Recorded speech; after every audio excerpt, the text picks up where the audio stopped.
Hey guys, Nathan Rigney here, your profit generator, owner and principal of NGR Accounting. I'm excited to share something special with you, an exclusive capture from an event that took place late last year in Sydney, Australia. I had the privilege of capturing the dynamic Mike Michalowicz in action, presenting the Profit First system. Now, if you're not familiar with Profit First, let me tell you, it's a game changer for business owners around the globe. And to witness Mike Michalowicz deliver his insights live was an experience like no other. Mike's approach to financial management has transformed the way entrepreneurs and business owners handle their finances. As the profit generator, I've seen firsthand the positive impact that Profit First can have on cash flow and increasing profitability. Inspired by Mike's teachings, I've implemented Profit First in my own accounting practice, NGR Accounting. Profit First implementation and coaching has been a service I've offered my clients since becoming a Profit First professional. And let me tell you, the results have been amazing. It's just not about setting up bank accounts either. Profit First is a system that highlights the human nature and the psychology of business owners, helping them produce tangible and immediate results. So, buckle up, take notes, and open your mind to transforming your business to new heights. I'm Nathan Rigney, the Profit Generator. Before I go, please don't forget to like this video, hit the reminder bell, and subscribe to get all our great content in the future. So, let's go.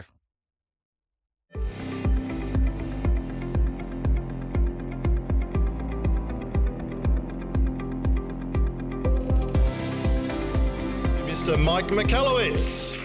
It's my third time in Australia, but I'm still learning so much about Australian English and how different it is than American English. And it even happened today. Now, what was interesting is the day I arrived, I was at an event, and one of the blokes came up to me afterwards. He's like, "Hey, do you want to go to a sausage sizzle?" And in America, a sausage sizzle is apparently very different than a sausage sizzle here. Today, I found a way to dress or a way not to dress in Australia, and apparently this is not an outfit you should wear in Australia. I was at the hotel waiting for some colleagues, and I'm sitting next to the bar, and some guy comes up to me and goes, "Barman," and I'm like, he points to me, he goes, "Get me a VB." And I don't know what VB is, but apparently it's a very good beer, I heard. So there's some tips for you. Don't dress like this. Hey, let me ask you a question. Who here has been lied to at some point in your life by someone who loves you? Just raise your hand if you've ever been lied to. Okay, everyone. Okay, there's spouses right there. You're lying to each other right now. Yeah. I started doing some research around this to determine when this starts, because people that love us and care for us sometimes do lie to us. And they do it because they think it's in our best intentions. Well, okay, I thought it was my wife calling, so I just had to check. It's not, we're good. I found the ground zero for when this happens. And it happens with the tooth fairy. That's the first experience. It's the first experience where someone lies to you. Now, to give you some context, I grew up in the 70s, and in the 70s, it was the stranger danger generation. Do you remember that? My mother said to me, "Mike, when you go outside or you're coming back from school, never make eye contact with a stranger. Walk right into the house, don't look at anyone, slide the bolt closed, swing the chain under, take a chair and wedge it under the doorknob, and never make eye contact with anyone." And so that's how I was raised. Well, around kindergarten, I think I was 5 or maybe 6 years old, my mother said to me, "Do you know that stranger danger thing?" I said, "Yes, Mom, never make contact with a stranger. They're very dangerous." She goes, exactly. Except there's one. She goes, "There's one that's okay. The first time you lose a tooth, there's this woman who in the middle of the night while you're sleeping will crawl into bed with you and then take a body part from you and then leave you some hush money so you don't talk about it with anybody." I think that is ground zero for a loved one lying to us because they think it's in our best interest. Well, I believe it happens over and over again. And I think there is a circumstance, a situation where small business owners, which is most of us in this room, many of us in this room, are lied to by someone who cares for us. It's often our accountant or our bookkeeper, or it's the books we read. And I'll show you what the lie is. Now, they're sharing this because it's in their best interest, and it's taught in thousands and thousands of books. But our turnover minus our expenses results in our profit. And I don't even really need to put this graphic up here because you are familiar with this. You have to have turnover. Whatever you use to operate your business, you take away, and what's left over is profit. We all know this. It's taught in thousands of books. Most businesses are surviving check by check. And if that's not you, right now at this dinner, it's the person sitting to your left and to your right who's struggling and surviving check by check. Just to give you a little background on myself, I've been a business owner my entire life, and I am now very passionate about talking about the subject of profit because of the struggles that I had with it. I started 10 businesses assuming this was the model that works. And I started businesses, and admittedly, I was chock full of arrogance. I was here. I successfully built businesses. If you have an idea, I'll put money in it and I'll put my own thoughts into it because I'm amazing. In fact, to show how smart I was, I had to accumulate stuff with the money I made in selling my businesses. I bought multiple houses, big houses. I bought one where I live in New Jersey. I got another one in Hawaii because you need that. I bought 3 cars. I bought a Land Rover, a BMW, and a Dodge Viper, all within 4 hours. Thank you very much. I looked, there was a dictionary I ran into. When I was at the hotel, I was in the library area waiting for my friends, and I'm flipping through, I found a dictionary, and it inspired me. I asked myself, what is the term, the Australian term? What's the term you use for someone who admittedly is arrogant and has this zeal and overconfidence themselves and needs to show off their success? And I found it. The word is dick. Dick. I was a dick. I was a dick. And I found out that the winning trophy of dicks is the Dodge Viper. That was me. I lost all the money I made. It took me a mere 2 years. I lost everything. And I remember getting a call from my accountant the day that this started to change for me. He called me and said, Mike, we've been helping you grow your businesses. You've been successful. And I cannot believe I have to say this to you, but it is my recommendation you declare bankruptcy. It was a shocking moment to me because I saw my bank account dwindling so fast, but emotionally wasn't ready to accept it. I just saw the money fading away. And I asked him, I said, is there any way I can get out of this? He goes, you have no money left, Mike. You can't even pay your taxes. I said, I don't know what I should do. He's like, well, you can liquidate your assets, declare bankruptcy, or he goes, or you can just skip paying taxes. I said, I can skip paying my taxes? He said, no, I'm just kidding. And then, I don't know if you know this. This is how accountants laugh. He goes, I'm just kidding. He snorted. He snorted. And I'm like, this is like the lowest point of my life, and you're snorting your way through this? I went home that day. I was devastated. I had to tell my family what was happening, that we had nothing left, because I was lying to my wife and children by omission. When my wife said, how's business? I said, everything's good. We're almost there. How's work going, Daddy? Great, we're so close. But this is the day I had to tell them. I chose the first option, which was to liquidate. We got rid of our house, got rid of the cars, got rid of everything. I came home, and my wife was there, my 3 children. We're sitting down at our dining room table, and I'm telling them, I'm actually sobbing, saying, we're going to lose our house. We lost it 30 days later. We're going to lose our things. I look at my daughter. My daughter was 9 years old at the time. She loves horseback riding lessons. And I looked at her, I said, I can't send you to horseback riding lessons. It cost $20 to go to a lesson with 10 other children. They would do their practice for a half hour. And I looked at her and said, I'm sorry, but you can't do any more. Now, I'm sharing this story not because I'm seeking your empathy or sympathy. I'm sharing this story because I suspect every person in this room has been there in some capacity. We've experienced trauma, and I don't know if it's financial or, sadly, in this room I know it's worse, physical or sexual or something horrible. And I do know if you have, or when you have experienced that the feeling is to run away. The best solution when you're in your deepest, darkest moment in life is just to run away where no one knows you. Start anew elsewhere. And I wanted to run away so badly because of what I'd done to my family. You know, we are the providers. We've chosen to be the providers for our family, and I couldn't even provide for my family. So I wanted to run away. As I told my daughter, I can't send you to horseback riding lessons anymore, she was crying. It was her favorite thing to do. She was actually saving money in her little piggy bank to buy a horse one day. And she stood up and she looked at me and she just started to run away. And actually now as I say this, I'm about to start crying, so I gotta hold it in. But that was my darkest moment, to see my own daughter, who I was a provider for, so frightened that she had to run away from me. The thing was, she wasn't running away.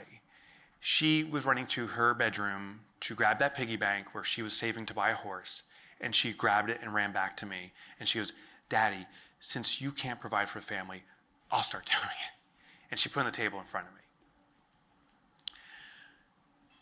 Please don't start crying, because I'll start crying. I'm a co-crier. There'll be a cry session here. And that was the lowest point in my life. I consider it the rock bottom moment. But actually, I bet you've been there too. And there's a saying about rock bottom moments. No matter how dark or horrible it is, when you hit rock bottom, at least there's only one way to go, which is up, right? It's beautiful. Have you heard of it? It's beautiful. It's total bullshit. It's total bullshit. It's beautiful. The reality is you hit rock bottom, you get dragged along the ocean floor. There's shards of glass. It tear your body. I started to drink then hard because it was a form of medication. It was a form to escape.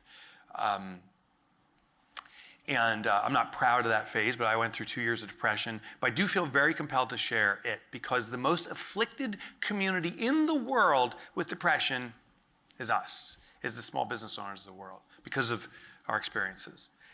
But I'm also grateful for that period because it inspired me to reinvestigate this formula, which I now believe is totally wrong. One particular day, I'll never forget it, I was sitting on the couch. We had been gifted a small house to live in, and I was sitting on the couch watching television. One particular night, it must have been 3 a.m, and had a few beers there. And I remember I was wearing a white t-shirt, and I had Cheetos, like these stains all over it. And I wasn't even eating Cheetos. I don't even know how it happened. And I'm sitting there just watching TV, and as I was flipping the channels, on came this fitness instructor who shared these principles of physical fitness. And I don't know what happened, if it was divine intervention or something, but as I was listening to it, I'm like, oh my gosh, the lessons in physical fitness are the lessons in fiscal fitness. So what I want to do in our half hour or so together is I want to share with you the 4 principles I learned for fiscal fitness that will serve your business and make you, I think, permanently profitable. In fact, my commitment is, before we have our main course, you will be permanently profitable if you do these steps. So we got to race into this. Here's what I found. This formula is logically correct, but behaviorally wrong, because it tells us that turnover comes first, then there's expenses, and what comes last is profit. We call it the year end, or the final take, or the bottom line. All those phrases say it's last. And when something comes last in your life, what's the behavior? It's not important. If your health matters to you, do you say, my health matters so much, I'm putting it last? I sound like Bill Clinton a little bit. That was weird. That weirded me out. I didn't know I could do that voice impersonation. If you love your family, do you say, I love my family so much, I'm going to put them last? Of course not. I'm putting it first. If your health matters, you put it first. If your family matters, you put it first. This tells us it comes last, and the behavioral response is it doesn't happen until some point in the future. Most businesses and how I ran mine was, didn't make it this year, maybe next year, and I kicked the can down the road. Next year, didn't happen, maybe the year after.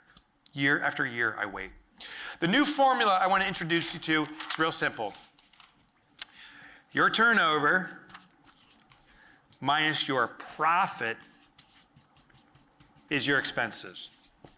Now, if you're familiar with basic math principles, this is actually the exact same formula, mathematically, logically. I did what's called a variable swap, but I did a significant thing with our behavior. What I'm saying, starting today, every time you have sales, every time money comes into your business, take a predetermined percentage as profit, and what's left over is what's available to operate your business. It's the pay yourself first principle applied to business.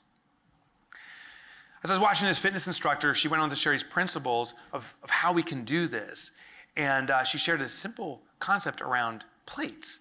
Now, I don't know if you noticed this, but when we eat dinner tonight, I'm curious about what size plates will be served. I know the entree, the plate was about this big. Do you know 300 years ago, plates were about half the size of what we use to dine on today? Half the size. Now, the behavior of humanity hasn't changed. 300 years ago, they would fill up their plates, as their moms told them, clean off your plate. They would clean off their plates.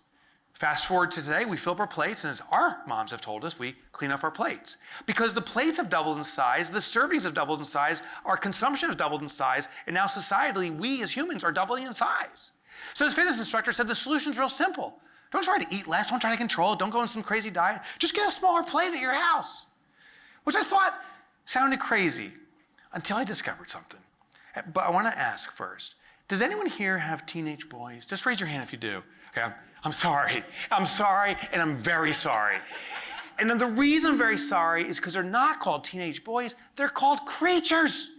They're called creatures, right? Right. The food consumption is redonkulous. I had 2 of these boys, they've outgrown it. But let me tell you about the story and experience I've had with my teenage boys. They wake up somewhere around the ass crack of 3 in the afternoon. They then come lumbering out of their lair, which is their bedroom. You don't hear them, but you do smell them. And they can't speak English. They're like, and they'd come up to the kitchen. They would grab a cereal bowl. Now, the popular cereal at our house is Cheerios. They grab the cereal bowl and they pour the box in. It just overflows. There's Cheerios everywhere. They carefully reassemble this heaping mass of Cheerios. Then they add the milk, explodes over the place. Now they have stickiness and stuff everywhere, and they grab their bowl and they go back to the lair. Right? We would go through a box of Cheerios every 3 hours at my house, right? It's ridiculous. So what I did was I was watching this fitness instructor. I said, oh my gosh, smaller plates, smaller bowls. So what I did is all of a sudden I got super clumsy. I broke all the bowls at our house. I don't know what I'm doing. I ran down to the local store and I bought bowls that were slightly smaller. Now here's the trick if you tried to do this as a teenage parent. Not that you're a teenage parent, you're a parent of teenagers, just to be clear, is we're gonna get slightly smaller bowls. You don't get little ramekin dessert trays. Even those monsters will figure that one out. I got slightly smaller ones, and they never notice. Ass crack of 3 in the afternoon, the stink comes, they would fill it up, but now it's a smaller ball. They didn't notice, and they go back to the lair. 4 iterations over 6 months, I got the bowls to half the size. They never noticed. But our food consumption was now reduced. A box of Cheerios lasted like 3 days. Which is a miracle. It's a miracle. Here's the lesson I want to share with you. It is human nature that we will consume what's put in front of us. And it's true for everything, including the money we spend. So, what we need to do in our business is control the money that's available. Here's how you do it. At your bank, whatever bank you work with, and if you enjoy your bank, I would start there. And then I'd move to Thriday. They're here. They're awesome. But whatever bank you're with today, I invite you to move to them. Let me ask you a couple questions real quick. Let's see how we're doing on time. We're fine. Quick question is, who here for your business, and raise your hand nice and high if this is true because we're doing a survey, has what's called a primary checking account. You put your money in there and you do withdrawals from it. Just raise your hand nice and high if you have that. That's wonderful. I just want you to know, if you just raise your hand, you are primed to be very profitable, very profitable. Second question is, even if your accountant or bookkeeper says, never look at your look at your accounting statements, read those things, know the metrics, don't log into your bank account. How many people here follow a system that I do and check your bank account at least once a month to see how much money you have? If you check your bank account once a month, hey, good. Anyone check once a week, once a weekers? Okay, last one. Any checking every day? You're checking right now? I say, yeah, I saw that. I say, it's just like, I noticed, yeah, every day. If you raise your hand, if you check once a month or more frequently, once a week, once a day, awesome. That's American talk. We're gonna make you very profitable. Here's how we're gonna do it. At your bank, we're gonna set up 5 accounts. The first account is gonna be called income. These are all checking accounts at your bank. Next account is called profit. Then we're gonna have one called owner comp or owner's compensation. I'm just gonna put owner comp. We're gonna have tax and OpEx. These are the accounts to serve your business. What's gonna happen starting today, as money comes into your business, we're gonna let it sit at this income account. It's gonna be deposited in here, but we're never gonna spend money from it. Because this is a big plate. I consider it a serving tray. At Christmas, we host at our house typically. We bring out a big serving tray. I don't tell the guests at the house, which is usually 15 or 20 people, I don't say, hey everyone, whoever wants it the most, just fight for it, go for it, eat off this plate. We carve it up and we assign it to every guest. So every plate at the table is satisfied. Your business has many guests at the table we need to satisfy. That cash, that primary checking account, needs to be carved up. We're going to assign it to the different accounts. Profit is a reward for you starting or building a business. Less than 17% of the population ever tries it. Less than 3% of the population is ever successful at running a business. The number one job, I believe, of a business owner is not to do the job, it's to be a creator of jobs for the other 97% of the world who's looking for a good job with a good company. And for the work you do in creating jobs for our global economy, thank you for doing that. This is your reward, profit, which is different than owner's comp. Owner's comp is the pay that you deserve for the work you do. If we had to hire someone to replace you, what would we have to pay that person? Lots of money, I bet. A big salary. If we had to replace you, that's the salary you deserve. You're the number one employee for the company. Taxes. I've traveled the world. I've yet to be to a single country where the government doesn't have a long, sticky hand that reaches into our business and takes out tons of money. I've noticed it happens here too in Australia. Your government takes a lot of money from the business. Well, your business can pay your taxes. It can pay it on your behalf. Now, I don't have time to go into the technical details, so we have Profit First professionals here. If you have questions, you can ask them. And the last account is OpEx. This is what funds your business. Now, just to give you an example, a company that makes $1 million a year may put 10% of that money, for example, in profit, which would be $100,000. They may pay themselves 15%. This is an optimal company. $150,000 to the business owner. Taxes like this, you may have a big amount of taxes, maybe another $100,000, which leaves $650,000 to run the business. Now I'm racing through this, and I'm racing through it for 2 reasons. One, we don't have much time. Secondly, you probably don't believe this to even be possible. You're looking at this guy and say, they brought in some weirdo American to put some strange numbers up here. Does he know anything about the Australian economy? So, a small business here, to make $1 million, we spend $1.2 million. Yeah, if you laughed, you can relate, and that's not good. Here's my core mission. I believe, and we are working with companies throughout Australia, you can do numbers like this if you understand the most fundamental lesson I can give you tonight. And it's this. It's a concept called Parkinsons Law. Parkinson was a theorist in the 1950s studying human behavior. And what he discovered is that it is our nature to consume what's available in front of us. He challenged the traditional supply and demand curve. Here's what the supply and demand curve looks like. We're told that demand dictates supply. The more people want what we offer, the more we're going to supply or the more competition will come up. What he pointed out was the reverse is more often true, that supply is actually dictating demand. And we already shared a story with that with our teenage boys, right? The bigger the bowls, the bigger the supply, the more they consume. And it's true for money too. So as we restrict the money that's available for your business, not all the money is available, we carve it up, you'll start to change your behavior. Parkinson stated, as we constrain supply, make the bowl smaller, we are forcing demand to be constrained because there's less available. It's called forced frugality. There's less supply, you have to use less, but we also become innovative. I'll give you an example because it's going to happen tonight. Not here at dinner necessarily, but definitely when you get ready for bed and you brush your teeth. This is the story I want you to remember. Tonight, when you're getting ready for bed, I'm staying at a hotel in downtown Sydney, and you pull out your toothbrush and your toothpaste. You may have an experience similar to me that I had yesterday. I went into the bathroom, I put down my toothbrush, I opened my bag, and I pulled out my tube of toothpaste, and it was a brand new one. So what do you do when you have a brand new one? You put a long bead on your toothbrush, right? Put it on there. Now, don't know much about Australia. I do know the water pressure here is off the charts because I turned the sink on, it goes, my toothpaste went flying across the room, and I had a brand new tube of toothpaste. So, put it on there, start brushing my teeth. One person, and I don't know who it is, but there's one lucky winner in this room, one person tonight is going to have an empty tube of toothpaste. And that's when the battle breaks out. You ever do that?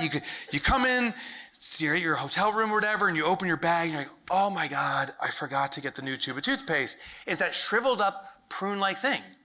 You ever see the behavior that comes about? All of a sudden you're like, this is why I've been working out. I knew there was a reason for it. You get that cocky walk, right? You're in the bathroom, you look in the mirror, looking good, kid. All right, and that's when you start twisting and turning. You're like, come on, you want this, you son of a bitch, come on, right? Which, by the way, don't yell that in a hotel room. I did that once and not good. I'm like, come on, you want this, you son of a bitch. Don't say that, don't say that. What's interesting, you twist it, you turn it. Now, another thing I learned about Australia is there is a special way to get toothpaste out. You roll the toothpaste tube. I never heard of that. So I asked them, I said, where'd you learn this? They said, at uni. You know what I'm talking, yeah, if you laughed, you learned it there too. We do all these crazy things, anything to extract it out. What Parkinson's point is that when we have less supply, less toothpaste, we start becoming very innovative. And one person in here will be probably using the technique that I call the turtle head of toothpaste. You twist and you turn just enough, and the only way to extract the toothpaste is when you put the double thumb grip behind it. You know what I'm talking about? And you push real hard, and if you really lean into it, and you're like, come on, come on, all of a sudden, very slowly, the turtle head starts coming up. It's like, hey, you looking for me? And you're like, yeah, you filthy good-for-nothing son of a bitch, right? But there's a problem in this situation. The toothbrush is over there. And you got the turtle coming out, and you're like, how am I gonna do this? Well, the only way to do it is you have to release, just for a second, just real quick. But turtles are smart. It's sitting there waiting, you got your two thumbs on it, and just as you go for the grab, it's like, did you call me a son of a bitch? Because you're the son of a bitch. Right? And it cuts back down. The only way then to get is you scoop in the tip of your toothbrush and you get one droplet, one bristle hair, and you're like, Since you're laughing at that, you've experienced it. And if you have experienced that, you are the walking human definition.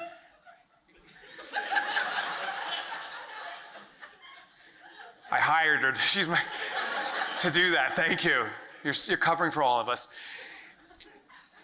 Because you've experienced that, you're the walking definition of Parkinson's Law. Parkinson's states we will change our behavior, even subconsciously, based upon supply. So when we see this, as absurd as this may feel in the beginning, that we can carve up this money and only have this available, I'm sharing this is your empty tube of toothpaste.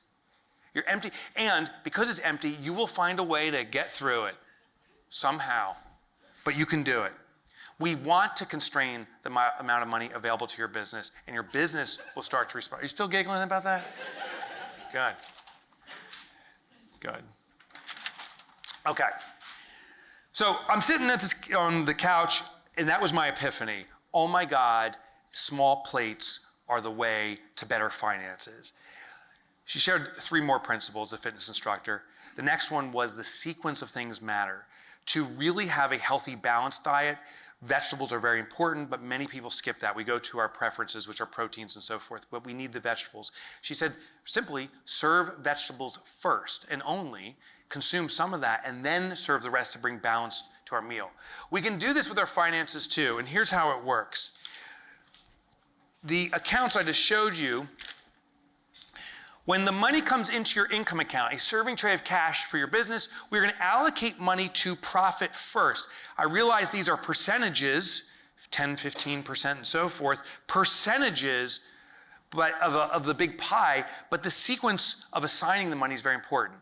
So I want you at your bank to transfer the money over first to profit, and you will reward yourself. There's a serotonin and dopamine release. Hey, I made a profit. I just put some money in here.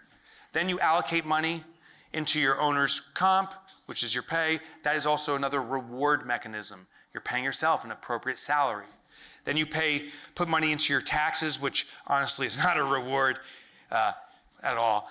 But it does protect you from going to jail, I found out. So we'll put a P here for protect, and then the OpEx, that empty tube of toothpaste, serves your business. The behavior is reward, protect, and serve. So we're going to allocate money at these different accounts at your bank in that sequence when it comes in to build the muscle around profitability. The third principle this instructor shared was to remove temptation. As we allocate money to these different accounts, it's very tempting to borrow from the profit account. I can't pay my bills. I got some money in the profit account. Let me just borrow from that. And that unwinds the whole system. We have a saying at the office, we say if you can't pay your bills with the empty tube of toothpaste, you can't afford your bills. There's something fundamentally flawed with our business. We need to fix that. Either increase margins or cut expenses or a combination thereof. But we need to hide this money away. So we call it the remove temptation accounts. We actually transfer the money from these holding accounts. Profit and taxes is held for a period of time, and we hide it away at a second bank often. I call it Bank 2. The importance of this, just behaviorally, is there's a concept of willpower. And a lot of us believe that if I just apply willpower, I won't do something. But perhaps like me, you've experienced where you try willpower. And willpower is like a muscle, it fatigues. My weakness is chocolate chip cookies. I'm addicted to chocolate chip cookies. I found that I can't use willpower, it fades. My son, my youngest son now, that teenage boy, is now 22. He called me, this is about 6 months ago, and says, hey, Dad, do you want to do a Spartan race? Has anyone ever heard of Spartan race? Okay, I never heard of this thing. So I'm like, oh, like race? Okay, that sounds good. Was it 5 kilometers? He goes, yeah, it's 5 kilometers where you get electrocuted, kicked, and mud thrown in your face. That's the Spartan race. So you get beat up while you do this thing. I mean, this is ridiculous. But I already had signed up. So I hired a coach to prepare for this. And the coach said, the first thing you need to do is we got to change your diet and reduce bad carbs.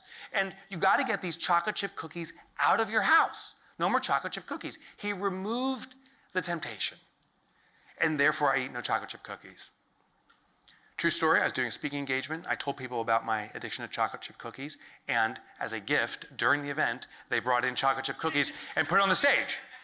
And I said, I just told you my addiction, and you put it on stage. Are you crazy? I said, what if I told you my addiction was cocaine? I tried that joke in Miami, and it did not go well. Remove temptation. So as you accumulate profit and reserve money to pay the government, we're going to hide it away. Owner's comp is going to be used to pay you. OpEx, the empty tube of toothpaste, is used to serve your business. The less it's available, the more innovative you'll become. It forces it upon you, like the empty tube of toothpaste. The fourth and final concept she shared was to get into a rhythm, a frequency. So what's going to happen is every 90 days, every quarter, as money piles up in the profit account and the tax account, we're going to use that accumulated money and then do a distribution. This is a lesson from the mega corporations of the world, the big companies in the world. I'm not a fan necessarily of large companies, but I do admire what they've achieved. And the only way a Google can become a Google, or a Ford can become a Ford, or a Zero becomes a Zero, is if they have absolute fiscal discipline to support their massive infrastructure of employees. And one of the most important principles for public companies is to reward the shareholder too. Every 90 days, you get a distribution check because it re-engages the shareholder that you're involved in something that's a growing entity. And that's what we need to do too. Is every 90 days, we need to reward the shareholder. I own some stock in Ford, 10 or 100 shares maybe, not much at all. But I can't wait for the end of the quarter. You own stock and perhaps 100% in your own business. And so I want you looking forward to that end of the quarter. I raced through this, and we are almost at the half-hour mark. Typically, when I teach Profit First, we spend 4 hours talking about this. And I made an absurd commitment to you, too. I said, by the end of this little presentation, you'll be permanently profitable. Here's the thing. If you follow these 4 principles I shared with you, that will get you there. But I also realize it's an introduction to the Spartan race. It's too much, it's too fast, and it's overwhelming, and perhaps you're even highly skeptical, which is normal. I was too. But I found a way to get started, and so I want to deliver on my commitment to you. I do commit that by tomorrow morning, you will be permanently profitable by doing something super simple and getting you started on this. It's a lesson I discovered when reading a book called Decisive. It's by a couple of brothers, Dan Heath and Chip Heath, and they're studying human psychology around decision making.